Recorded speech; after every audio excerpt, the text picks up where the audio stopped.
Thank you, everyone, for joining. I'm very excited to have Heisenberg Network as the guest for this week. Thank you so much for joining us. Hi, thank you for having me. Nice to meet you guys. Yeah, thank you. This is really cool. So, especially with what's going on lately, there's basically a few powerhouses, and we are a DAO, so we like things more decentralized. So it seems like you're trying to combat that. So why don't you tell me about Heisenberg Network? Sure. Let me maybe start with short, because I know that the whole day is gonna be on Heisenberg, the whole session. So I'm gonna be very brief here in terms of what we are doing. So Heisenberg is Sure. basically is an autonomous data agent for deployable intelligence. What do I mean with that? Basically, nowadays AI isn't missing compute or models. We see that there are many models out, that they are very powerful. There are a huge amount of decentralized compute also out there, right? But what is being missing is the right intelligence. In the new era, the raw data that it's all around us is not going to be enough for these AI models. We have public, private, on-chain data sources everywhere, and they're messy, they're generic, and they are disconnected from the context. On the other hand, AI agent, AI application need task-specific real-time insight that not haystack of noise, right? That's where Heisenberg comes in, and the job is to turn the data into intelligence. What we are doing, we are basically build something, we call them data agent. These autonomous data agent extract what matters from overwhelming data sources and distill this data into structured, contextualized output that an AI system can use it immediately.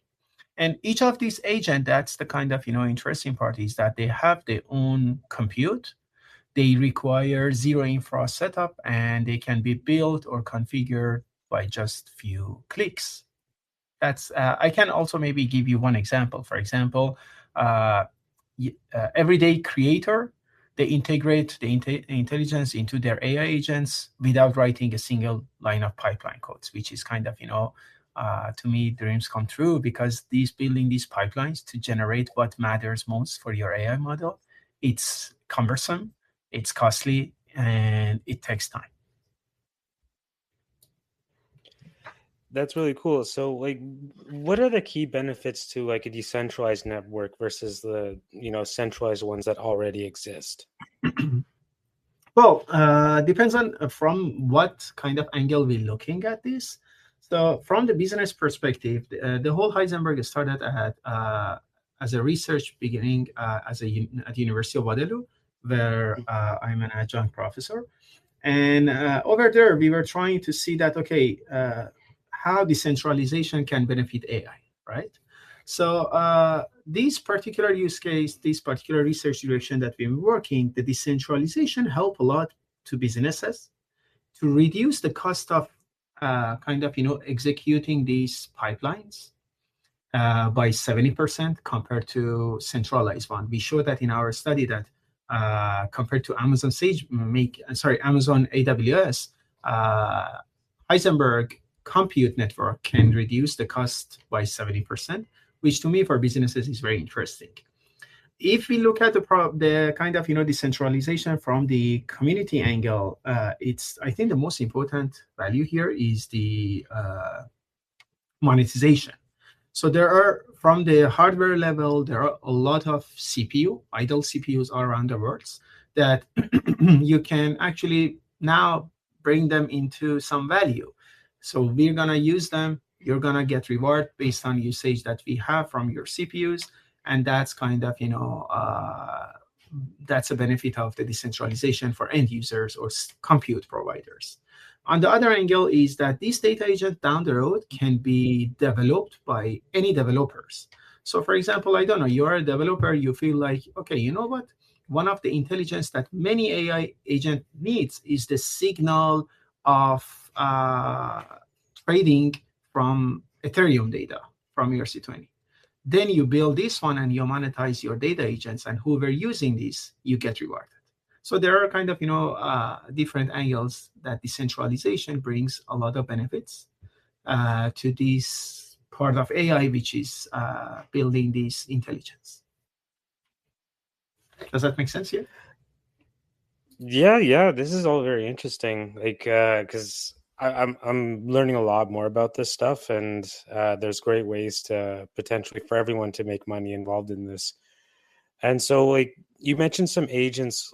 What are some agents that you would like to see built on your network?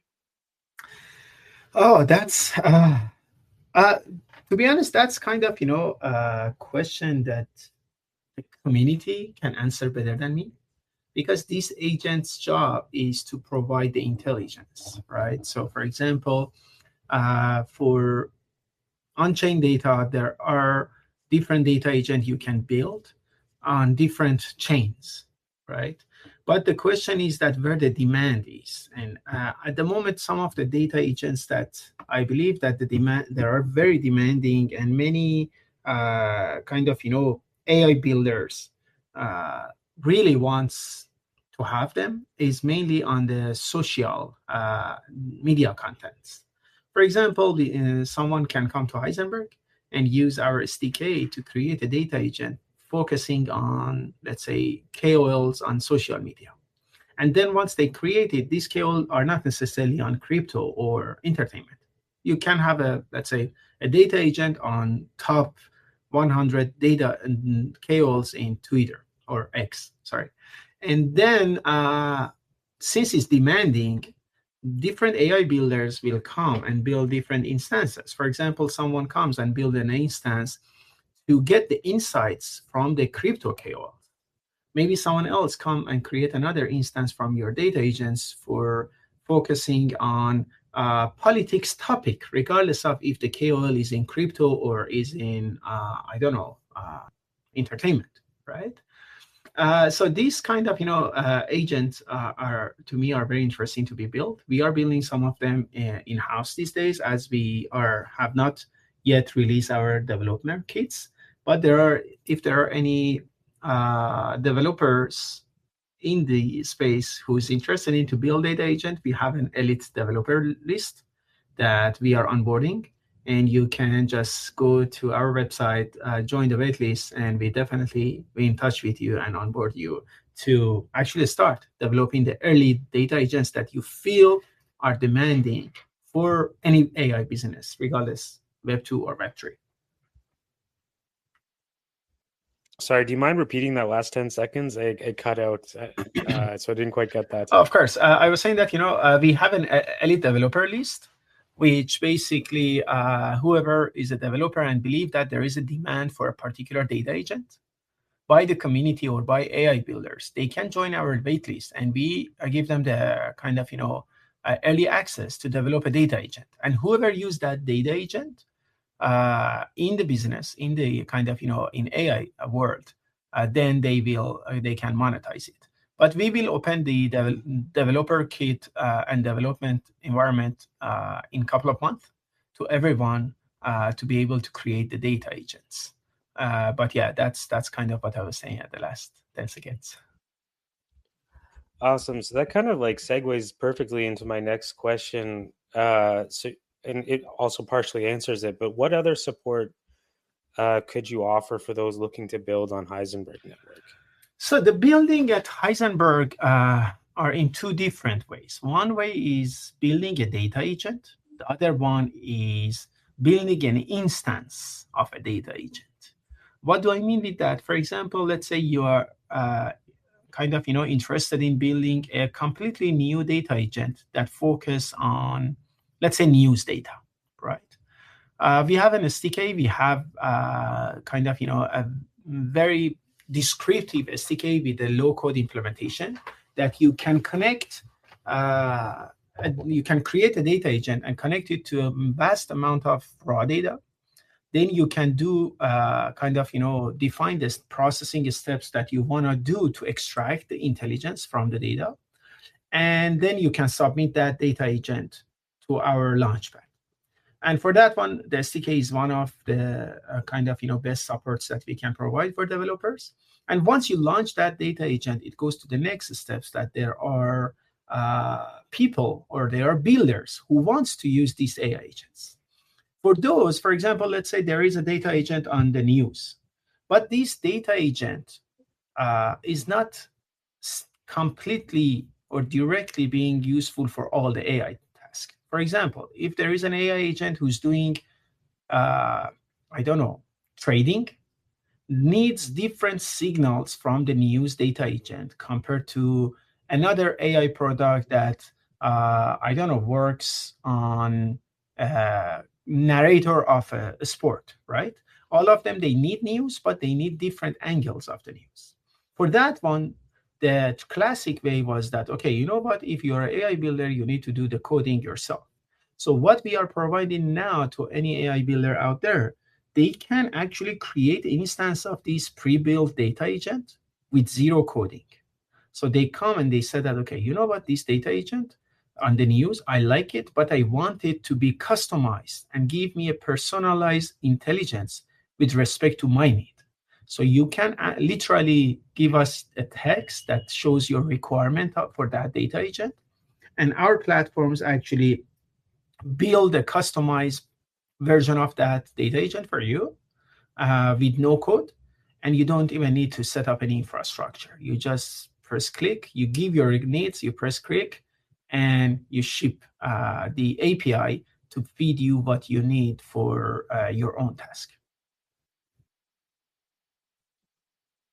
Wow. Like I especially I think it's cool that the minimal coding or no coding stuff is like it's so amazing because there's always like how many like we always think about how this idea how we can build it and now it's becoming more plausible for those like me who have meh developing skills Yeah, but has lots of ideas all the time, right? exactly. And that's actually a very good point. That's how I see it. I've been in the AI for, I can call it so many years, more than 15 years. And Wow. that in last couple of years, we see that there is a huge delegation happening from a very small population of engineers who could build models, who could build AI agent.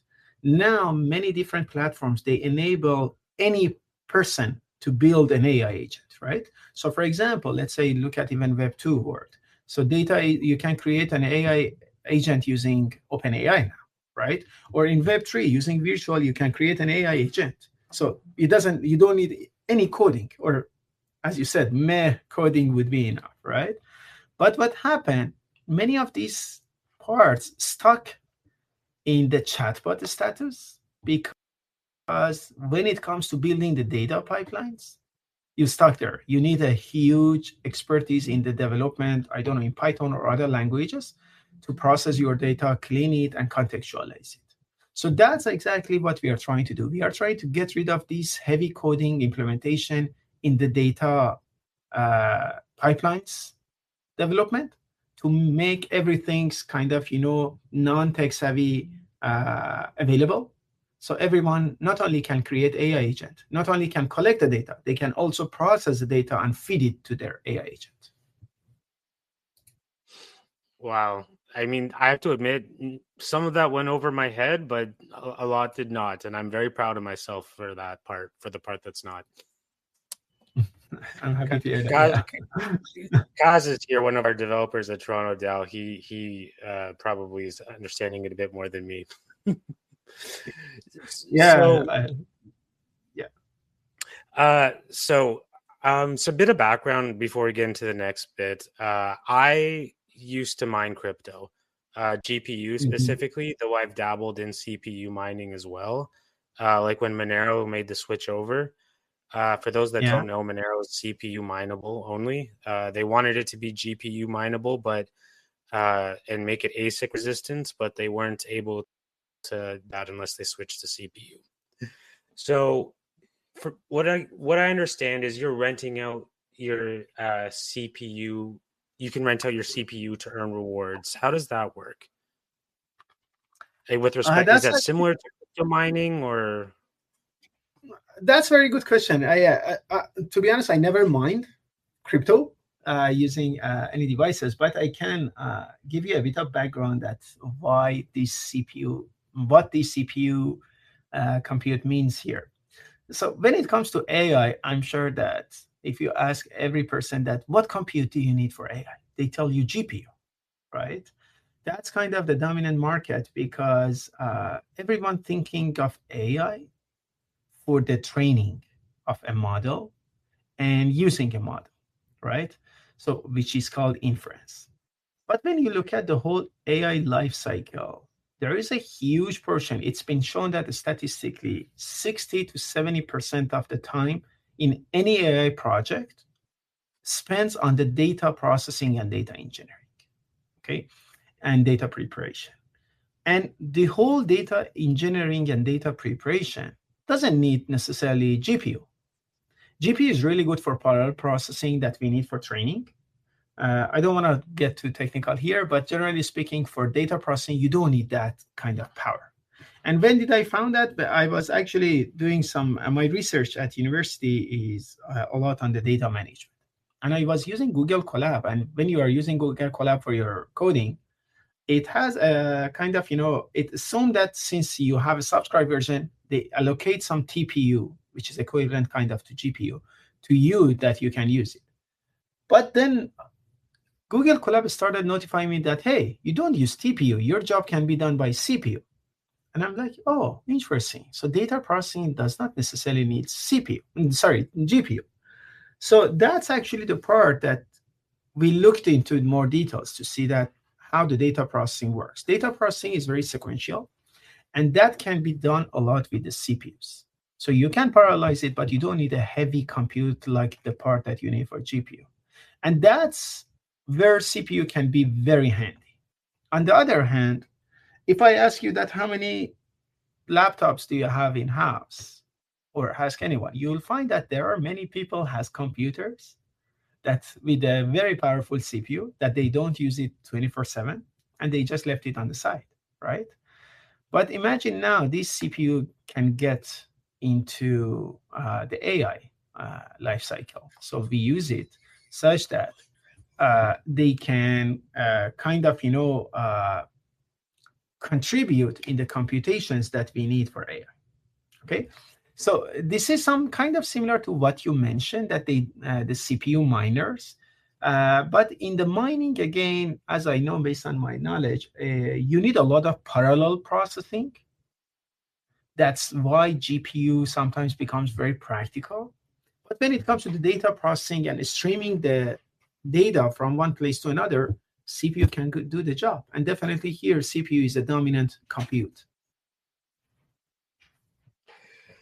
So that is, I have to admit, a bit different than crypto mining. So thank you for explaining that.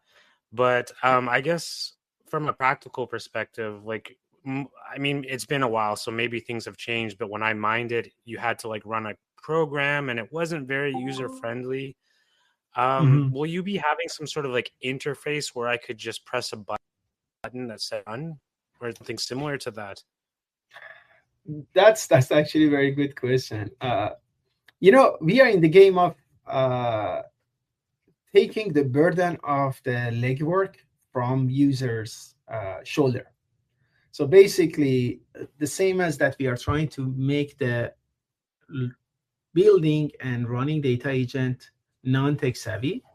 On the compute side, we did the same. So we have a node that is technically is a small light application that is verified by kind of Apple and also Microsoft. We did this kind of design that we make sure that it's secure and verified, and you literally install it and it gives you a dashboard that you can tell, okay, you know what, I want to rent my CPU now.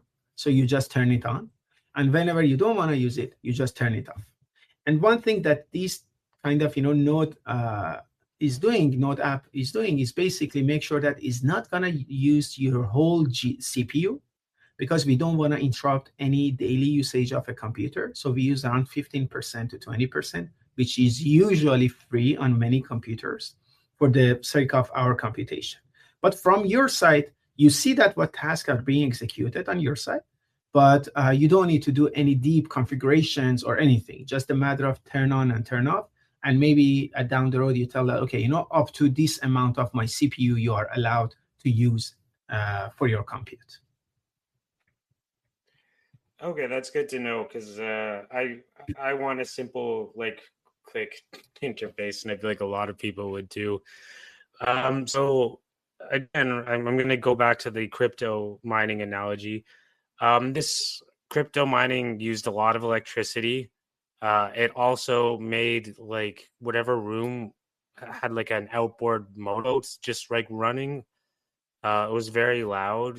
I assume this would depend on the laptop and the computer, but what would this be like in terms of electricity usage, and would it be something that makes a noticeable noise? Well, in terms of the electricity usage, it's your laptop, right? The laptop has a very, very small amount of usage, electricity usage. Nothing extreme. And actually, in majority of our cases, we keep our computer on sleep mode. It uses some battery, and it takes the battery to recharge the battery, right? So in terms of the electricity, I doubt it. Based on our research, it's not going to cost you a penny, kind of more than usual usage. But the part that in terms of the noise, that comes into this guarantee that making sure that we do not use 100% of your CPU, right? Usually the CPU usage, when it goes over 70, is over 75, 80%, they get a bit noisy, but that something that you can adjust it based on your own need or even your interest. You know what? Don't go more than 15%. And I use around 60% per day. So it's always stay under 80%.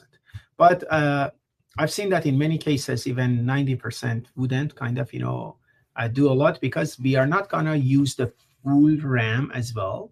So that's the part that is not going to be a very heavy process. But sometimes it happens. I know that in some of the tests that we were doing, it could bring some noises, but the same noise that you hear when, I don't know, you run a game on your computer, right?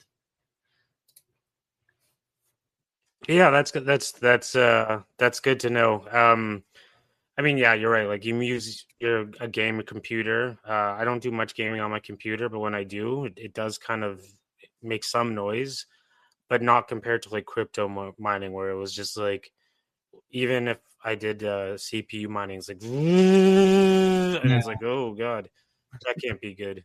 Yeah, I know what you mean. But yeah, it it's very dependent on you, that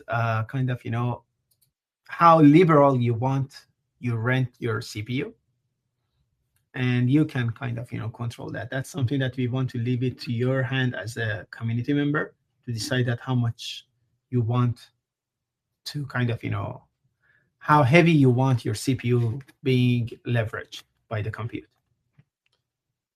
So it sounds like it is possible to work on your, maybe not play a video game, but work on your computer and lower the CPU usage, where it's not maximum earning, but still earning something while you're working. Is that a correct assumption? Definitely. Yeah. All right, that's cool. I'm excited to to try this. Do you have a window of when you plan on launching? Yeah, that's something that we plan to launch it in 2 or 3 weeks. 420 is the date we have in mind to release the node, and we're gonna onboard the current waitlist that we have. Again, if you go to our website, there is a waitlist form that you can join as a compute provider, and we will start onboarding them from 420 to batch by batch to use their computes for running these data agents. Okay, I'm excited, and now you're telling me it's only a couple weeks away, or 2 to 3 weeks away. So now I'm getting impatient. Yeah, it's the same here. Yeah, So, we are very excited. The node, we are doing some testing on our side, and we are very excited what we see, and we are excited to share it with the community. so how are these rewards distributed? Very good question. So the rewards, the way that we are doing is the more common practice that we have in kind of deepen or decentralized kind of infrastructure or physical networks. So there are a couple of factors impacting your reward. First of all, what's going to happen is that you're going to get points. And for these points, down the road, they will be mapped to the tokens that we will launch. So every kind of, every certain period of times, you collect the points based on the compute that you have. And then at the end of that period, we're going to kind of, distribute a certain percentage of the token among all the compute providers based on the number of points that they earned. And in terms of how kind of, the points can earn, there are a couple of aspects. One aspect is that the uptime. So it doesn't, once you kind of have a node, the longer that you have your node being in the online status, you earn more points per minute, literally. And also, we are trying to kind of build a kind of a passive income approach here for every person. So the way it works, there is a referral system that you can actually invite your friends, your kind of peers to join the network and bring their compute to the network through you. And then that referral, the way it works, that whoever you refer kind of, earn some points, and also you earn point out of their activities, not from theirs. You get points from the system. And that's a kind of a three-tier referral systems. So 2 layers under you kind of collecting points for you as well. And this is kind of the other direction that I strongly believe that brings a lot of points for every person who gets involved. And the bigger, your hierarchy is, the better and the more points for you, even if your compute is not online anymore, but those underneath who are kind of, providing the compute, they are collecting points for you. And of course, running the jobs, right? On top of the uptime and the referral system, once you run each job, depends on the job, the volume of the data, and the processes that you are running, your points per minute goes higher. For example, 1 minute without a job, you earn 10 points, but 1 minute with a job, you might earn 100 points. Depends on the weight of that job that you are running. So does CPU, like the power of the CPU, have any impact on the rewards? Because from what you described, it might not. That's a good question. It might impact a bit, but not kind of, significantly. That kind of, at the end of the day, we want to process data, right? And the more powerful compute means faster processing. And of course, they deserve to earn more. So there are factors considering your power of your compute to give you a weight per minute based on the jobs that you're running. But regardless of your power, of the CPU power that you have, you will earn through the uptime, because there are many jobs that we have from the kind of demand side that they don't need very powerful CPU. For example, let's say aggregation of the transactions that can be executed on any CPU.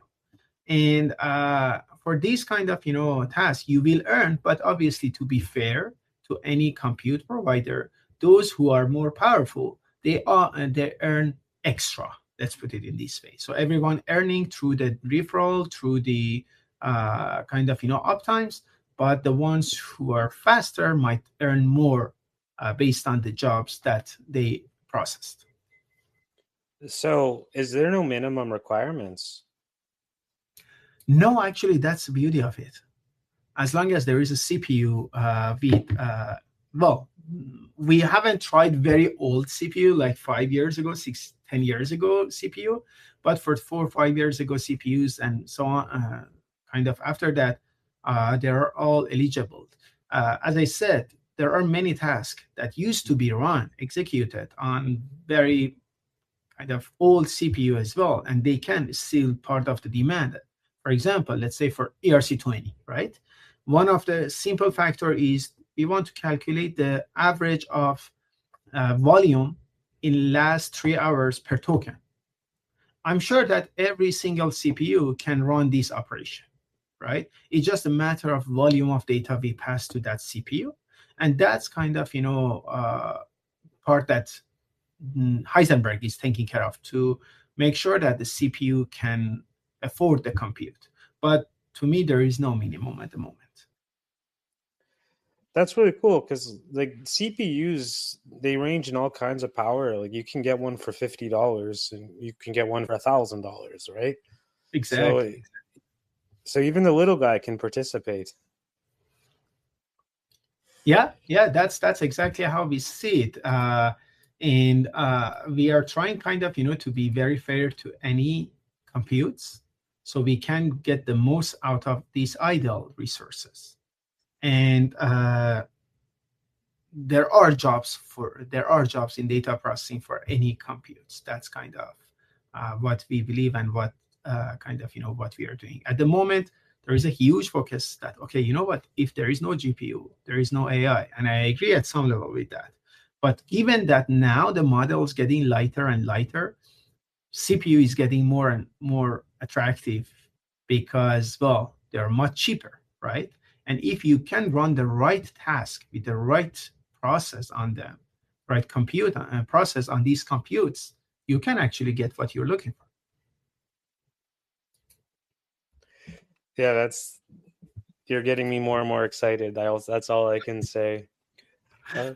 We've kind of blew through these questions. You're very efficient at answering them, so thank you for is there anything else you'd like to talk about with regards to Heisenberg that we haven't already discussed? There are actually, I try to kind of cover them as much as I could in different components. But one thing that is getting more important these days, particularly from the user's perspective, is that I think we have a launchpad that it's for more AI businesses and AI builders, but everyone who's kind of, has an idea and they are using, I don't know, ELIZA or Virtual to build their AI agent, they can actually come to our launchpads and create instances of the publicly available data agents and use it. For example, let's say there is data agent that we have it up and running called ERC20 narrative. So you can go there, you can customize it for your own AI agent, and you can use it. And kind of this platform, the Launchpad, we call it Cook, cook.heisenberg.so. And this is kind of the part that is publicly available, and I strongly recommend you to take a look and play with that data agents there to get an idea that, how easy you can build a data pipeline with few clicks to run it for your AI agent. And if you have an idea that, I don't know, you know what, I want to build an AI agent for social media to kind of give some, I don't know, signals on meme coins, not meme coins, maybe NFT, I don't know, some value of your interest, right? That's something that, you can think about it where you stuck. I can tell you stuck to the place that you need fresh intelligence, and it's not easy to get it. And if that's kind of the part that you're stuck in, that's the part that Heisenberg can help you.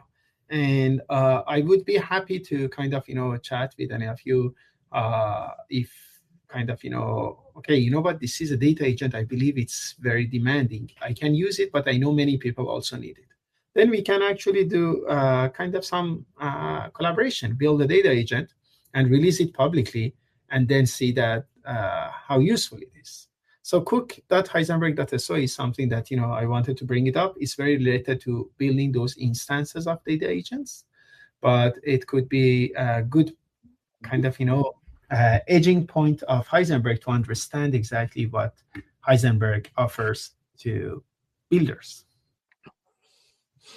Wow, that's really interesting, and I really admire that the fact that you're willing to collaborate.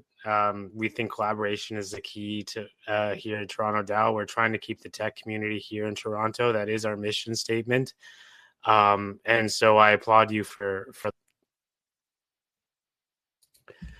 But yeah, it looks like we're going to have a shorter space than normal, but this has been very informative. Like I said, I can't wait to try this out.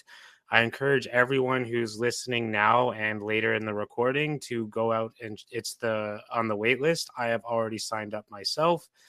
It is just on your website, correct? Yes, you can sign up in our website. Of course, our Twitter account, you get a lot of updates every day. That's what we are building. We are pretty open in terms of our development. So we want to share every stage that we are developing something on Heisenberg with the community. So Twitter is the best. Sorry, I keep repeating Twitter. I meant X is the best place to I get call it the Twitter too. latest. Yeah, it's a bit tricky, to get the best kind of information about what we have developed, what's going to be the next, and you can kind of be in touch with us there. So yeah, that's kind of the best places. Good stuff. Good stuff. So yeah, thank you all for joining. Just as a reminder, we do keep our Zeely campaign ongoing. I know we haven't. We're still doing behind the scenes of what to do with those points, but I definitely encourage you to to accumulate them. This one is a very simple code. If you go onto the Heisenberg Space Quest and just write in the word agent, no spaces, and you can get those Zeely points. Once again, this is Matthew for Toronto DAO. I really can't thank you enough for joining our weekly space. I hope everyone has a great weekend, and I see you all next week. Take care, everyone. Thank you so much for having me, guys. Thank you. Oh, thank you. Thank you. Thank you. Bye.